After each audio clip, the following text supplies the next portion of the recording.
La situazione veneta attuale economica è molto preoccupante, direi quasi disastrosa. Abbiamo una situazione di eccellenza, abbiamo l'eccellenza in tutti i settori merceologici, dall'industria al tessile, all'agricoltura, all'artigianato, al turismo.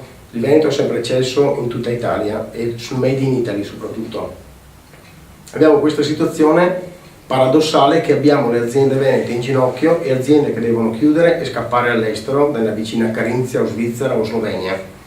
Questo è veramente assurdo, ripeto, aziende che sono state create dai nostri genitori e dalle precedenti generazioni, che hanno dato veramente anima e sangue a questo paese qua, che si vedono costrette ad andare via.